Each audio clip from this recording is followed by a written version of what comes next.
Ribuan tahun lalu, di sebuah kerajaan yang megah, seorang raja menanti kelahiran putra mahkotanya.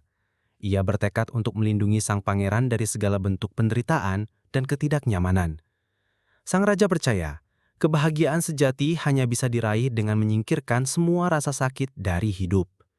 Maka setiap kerikil tajam disingkirkan dari jalan sang pangeran, setiap suara kesedihan diredam dan setiap pemandangan penderitaan dijauhkan. Putra mahkota tumbuh di dalam tembok istana yang tinggi, dikelilingi kemewahan dan kenikmatan, tidak pernah mengenal kemiskinan, penyakit, atau kelaparan. Namun segala kenyamanan itu justru menjadikannya pemuda yang manja dan selalu merasa tidak puas. Suatu malam, rasa penasaran yang tak terbendung mendorongnya untuk menyelinap keluar istana. Ia ingin melihat dunia di balik tembok yang selama ini mengurungnya.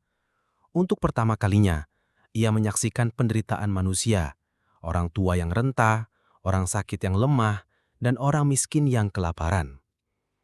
Ia kembali ke istana dengan krisis identitas yang mendalam dan sebuah kesadaran yang pahit.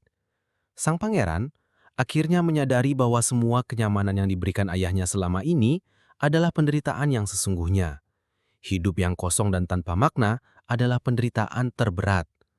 Karena itu, ia memutuskan untuk mencari jawaban yang lebih dalam tentang tujuan hidup.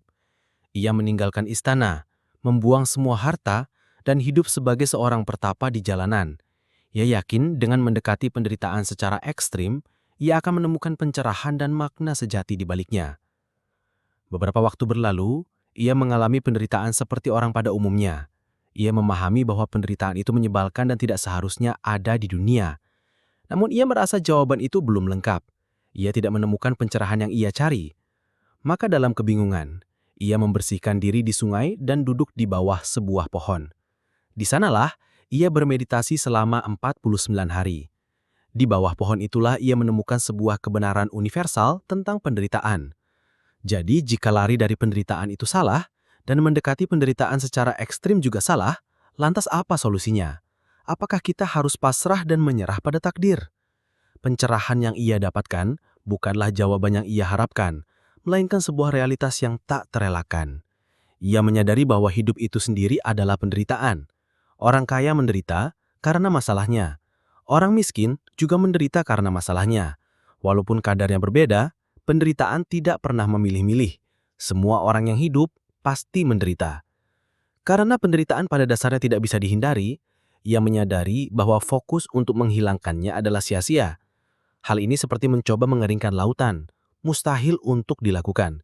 Solusi sejati bukanlah dengan menghilangkan penderitaan, melainkan dengan mengubah cara kita menghadapinya. Sang pangeran, yang kini kita kenal sebagai Sang Buddha, akhirnya membangun fondasi filosofisnya. Ia tidak lagi mengajarkan orang untuk menghindari rasa sakit atau mencarinya, melainkan belajar menghadapi penderitaan dengan bijaksana. Ia menyebarkan ajarannya bahwa kebahagiaan sejati tidak ditemukan dalam ketiadaan masalah, melainkan dalam kemampuan untuk menanggungnya dengan lapang dada. Inilah yang disebut dengan jalan tengah, sebuah keseimbangan antara kenikmatan dan rasa sakit. Maka daripada terus-menerus mencoba lari dari penderitaan, mulailah belajar untuk menghadapinya. Temukan kekuatan di dalamnya, dan gunakan penderitaan sebagai guru yang akan membuat Anda menjadi pribadi yang lebih kuat dan lebih bijaksana.